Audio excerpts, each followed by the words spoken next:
TV 24 news ವಾಹಿನಿಗೆ ಸ್ವಾಗತ. Police ಉಪವಿಭಾಗದಲ್ಲಿ ಕಳವು ಪ್ರಕರಣಗಳಿಗೆ ಸಂಬಂಧಿಸಿದಂತೆ ವಶಪಡಿಸಿಕೊಂಡಿರುವ ಸ್ವತ್ತುಗಳನ್ನು ಸಂಬಂಧಿಸಿದ ದೂರುದಾರರು ಹಾಗೂ ವಾರಸುದಾರರಿಗೆ ಹಸ್ತಾಂತರಿಸುವ ಪ್ರಾಪರ್ಟಿ ರಿಟರ್ನ್ ಪರೇಡ್ ಕಾರ್ಯಕ್ರಮವನ್ನು ಶುಕ್ರವಾರ ಸಂಜೆ ದಾಂಡೇಲಿ ನಗರ ಠಾಣೆಯಲ್ಲಿ ಹಮ್ಮಿಕೊಳ್ಳಲಾಗಿತ್ತು. ಸ್ವತ್ತುಗಳ ಹಸ್ತಾಂತರ ಪ್ರಕ್ರಿಯೆಯಲ್ಲಿ 2023ರಲ್ಲಿ ದಾಂಡೇಲಿ ನಗರ ಠಾಣೆಯಲ್ಲಿ ದಾಖಲಾಗಿದ್ದ ನಗರದ ಹಳಿಯಾಳ ರಸ್ತೆಯಿಂದ ದ್ವಿಚಕ್ರ ವಾಹನ ಕಳ್ಳತನದ ಪ್ರಕರಣಕ್ಕೆ ಸಂಬಂಧಪಟ್ಟಂತೆ ಕಳ್ಳತನವಾಗಿರುವ ದ್ವಿಚಕ್ರ ವಾಹನವನ್ನು ವಶಪಡಿಸಿ ವಿತರಣೆ ಮಾಡಲಾಗಿದೆ. ಹಳಿಯಾಳ ಠಾಣೆಯಲ್ಲಿ ದಾಖಲಾಗಿದ್ದ 2 ಕಳ್ಳತನ ಪ್ರಕರಣಕ್ಕೆ ಸಂಬಂಧಪಟ್ಟಂತೆ ಬೆಳ್ಳಿಯ ಮತ್ತು ಬಂಗಾರದ ಆಭರಣಗಳನ್ನು ವಶಪಡಿಸಿಕೊಂಡು ಸಂಬಂಧಿಸಿದ ವಾರಸುದಾರರಿಗೆ ಹಸ್ತಾಂತರ ಮಾಡಲಾಗಿದೆ. ಜೊಯ್ಡಾ ತಾಲೂಕಿನ ರಾಮನಗರ ಠಾಣೆಯಲ್ಲಿ ದಾಖಲಾಗಿದ್ದ 3 ಪ್ರಕರಣಗಳಿಗೆ ಸಂಬಂಧಪಟ್ಟಂತೆ ಬೆಳ್ಳಿ ಹಾಗೂ ಬಂಗಾರದ ಆಭರಣವನ್ನು ವಶಪಡಿಸಿಕೊಂಡು ಸಂಬಂಧಿಸಿದ ವಾರಸುದಾರರಿಗೆ ಹಸ್ತಾಂತರ ಮಾಡಲಾಗಿದೆ.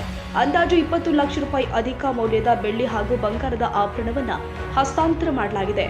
ದಾಂಡೇಲಿ ನಗರ ಹಾಗೂ ಗ್ರಾಮೀಣ ಠಾಣೆಯಲ್ಲಿ ದಾಖಲಾಗಿದ್ದ ಮೊಬೈಲ್ ಕಳವು ಹಾಗೂ ನಾಪತ್ತೆ ಪ್ರಕರಣಕ್ಕೆ ಸಂಬಂಧಪಟ್ಟಂತೆ 19 ಮೊಬೈಲ್ಗಳನ್ನು ವಶಪಡಿಸಿಕೊಂಡು ವಾರಸುದಾರರಿಗೆ ಇದೇ ಸಂದರ್ಭದಲ್ಲಿ ಹಸ್ತಾಂತರ ಮಾಡಲಾಗಿದೆ.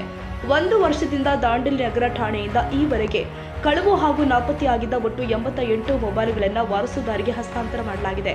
ಈ ಸಂದರ್ಭದಲ್ಲಿ ಮಾತನಾಡಿದ ಡಿವೈಎಸ್ಪಿ ಶಿವಾನಂದ ಮದರಕಂಡಿ ಅವರು, ಪೊಲೀಸ್ ಇಲಾಖೆ ಮೇಲೆ ಹಾಗೂ ಪೊಲೀಸ್ ಅಧಿಕಾರಿಗಳು ಮತ್ತು ಸಿಬ್ಬಂದಿಗಳ ಮೇಲೆ ಜನಮಾನಸಕ್ಕೆ ಭರವಸೆ ಹಾಗೂ ನಂಬಿಕೆ ಬರಬೇಕೆಂಬ ಉದ್ದೇಶದಲ್ಲಿ ಪ್ರಾಪರ್ಟಿ ರಿಟರ್ನ್ ಪರೇಡ್ ಅನ್ನು ಹಮ್ಮಿಕೊಳ್ಳಲಾಗ್ತಾ ಇದೆ. ಸಾರ್ವಜನಿಕರು ತಮ್ಮ ಬೆಲೆ ಬಾಳುವ ವಸ್ತುಗಳನ್ನು ಬಹಳ ಎಚ್ಚರಿಕೆಯಿಂದ ಕಾಪಾಡಿಕೊಂಡು ಬರಬೇಕು. ಲಕ್ಷಾಂತರ ರೂಪಾಯಿ ಚಿನ್ನ ಬೆಡಿಯನ್ನ ಹೊಂದಿರುವ ನಾವು ನಮ್ಮ ಮನೆಗಳಿಗೆ ಸಿಸಿಟಿವಿ ಅಳವಡಿಕೆಗೆ ನಿರ್ಲಕ್ಷ್ಯ ತೋರಬಾರದು. ಪ್ರತಿಯೊಬ್ಬರು ಕೂಡ ತಮ್ಮ ಮನೆಗಳಿಗೆ ಸಿಸಿಟಿವಿ ಅಳವಡಿಸುವಂತೆ ಕರೆ ಕೊಟ್ಟಿದ್ದಾರೆ. ಅಮೂಲ್ಯ ಹಾಗೂ ಬೆಲೆ ಬಾಳುವ ವಸ್ತುಗಳು ಕಳುವಾದಂತಹ ಸಂದರ್ಭದಲ್ಲಿ ಅದನ್ನ ಹುಡುಕುವುದು ಪ್ರಯಾಸದ ಕೆಲಸ. ಆದಾಗ್ಯೂ ಪೊಲೀಸ್ ಇಲಾಖೆ ಚಾಣಾಕ್ಷತೆಯಿಂದ ಕಾರ್ಯನಿರ್ವಹಿಸುತ್ತಾ ಇದೆ.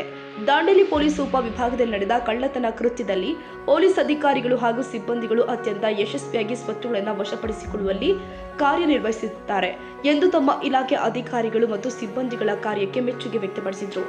ದಾಂಡೇಲಿ ಸಿಪಿಐ ಶಿವಾನಂದ ಅಂಬಿಗೇರ ಅವರು ಮಾತನಾಡಿ, ಕಳೆದು ಹೋದ ನಂತರ ಚಿಂತಿಸುವ ಬದಲು ಮೊದಲೇ ನಮ್ಮ ಬೆಲೆ ಬಾಳುವ ವಸ್ತುಗಳ ಬಗ್ಗೆ ಮುನ್ನೆಚ್ಚರಿಕೆಯನ್ನು ವಹಿಸಿಕೊಳ್ಳಬೇಕು ಅಂತ ಕರೆ ಕೊಟ್ಟಿದ್ದಾರೆ. ಪಿಎಸ್ಐ ಕಿರಣ್ ಪಾಟೀಲ್ ಅವರು ವಶಪಡಿಸಿಕೊಂಡಿರುವ ಸ್ವತ್ತುಗಳು ಮತ್ತು ಪ್ರಕರಣಕ್ಕೆ ಸಂಬಂಧಿಸಿದ ಮಾಹಿತಿಯನ್ನು ಕೊಟ್ಟಿದ್ದಾರೆ. ಸ್ವೀಕರಿಸಿದ ವಿವಿಧ ಸ್ವತ್ತುಗಳ ವಾರಸುದಾರರು ಪೊಲೀಸ್ ಅಧಿಕಾರಿಗಳು ಹಾಗೂ ಸಿಬ್ಬಂದಿಗಳ ಕರ್ತವ್ಯ ನಿಷ್ಠೆಗೆ ಕೃತಜ್ಞತೆಯನ್ನ ಸಲ್ಲಿಸಿದರು. ಪೊಲೀಸರ ಸಹಾಯದಿಂದ ಪ್ರಯತ್ನದಿಂದ ಆಗಲಾಗದ ಅವರಿಗೆ ಹಿಡಿಯುವುದು ಕಷ್ಟಕರವಾದ ನಡೆಯಿತು. ಯಾವುದೇ ಸುಳಿವು ಕೂಡ ಇರಲಿಲ್ಲ. ನಮ್ಮ ತಾಯಿಯವರು ಬರೆದಿಲ್ಲ.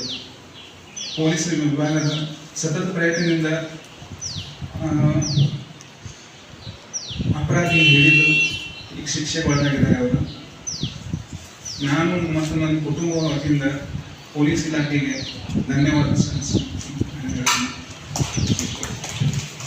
ಭಾಳ ಕಷ್ಟಕರವಾದ ಬೇಗ ನೀಟ್ ಮಾಡ್ಕೊಂಡು ಇಷ್ಟು ಮಾಡಿಕೊಟ್ಟಿದ್ದಕ್ಕೆ ಅವರು ಯಾರು ಇದನ್ನು ಮಾಡಿದರೆ ಅವರಿಗೆ ಹೆಚ್ಚಿನ ಮಟ್ಟದ ಶಿಕ್ಷೆ ಆಗಿ ಅವರಿಗೆ ಇದಾಗಲಿ ಅಂತ ನಾನು ಹೇಳಲಿಕ್ಕೆ ಬಯಸ್ತೇನೆ. ನಾನು ನನ್ನ ಮೊಬೈಲ್ ಡಿಸೆಂಬರ್ 2024ರಲ್ಲಿ ಕಳೆದಿತ್ತು. ನಾನು ಇಲ್ಲಿ ಟೌನ್ ಪೊಲೀಸ್ ಸ್ಟೇಷನ್ ಅಪ್ರೋಚ್ ಮಾಡಿದ್ದೆ. ಅವರು ಸಾಕಷ್ಟು ಕ್ರಮ ತಗೊಂಡು ನನ್ನ ಮೊಬೈಲ್ ಹೊಳೆಪಡಿಸಿದ್ದಾರೆ. ಎಂಟೈರ್ ಪೊಲೀಸಿಗೆ ನಾನು ಧನ್ಯವಾದ ಹೇಳ್ತೀನಿ. ಗುನ್ನಾ ನಂಬರ್ 104/24 ರಾಮನಗರ ಪೊಲೀಸ್ ಠಾಣೆ, ಜೊಯ್ಡಾ ಸರ್ಕಲ್, ಕಲಂ 103 BNS ಅಡಿಯಲ್ಲಿ ಅಂದ್ರೆ ಕೊಲೆ ಪ್ರಕರಣ ಇದು. ಇದರಲ್ಲಿ ಕೊಲೆ ಆರೋಪಿ ನಾವು ಪತ್ತೆ ಮಾಡಿದ್ವಿ. ಅವರು ಏನು ತಗೊಂಡೋಗಿರ್ತಕ್ಕಂತಹ ಆಭರಣಗಳನ್ನು ನಾವು ಅವರಿಂದ ರಿಕವರಿ ಮಾಡಿದ್ವಿ. ಅದನ್ನು ವಾಪಸ್ ನಾವು ಈಗ ವಾರಸುದಾರರಿಗೆ ಕೊಡ್ತಾ ಇದ್ದೀವಿ.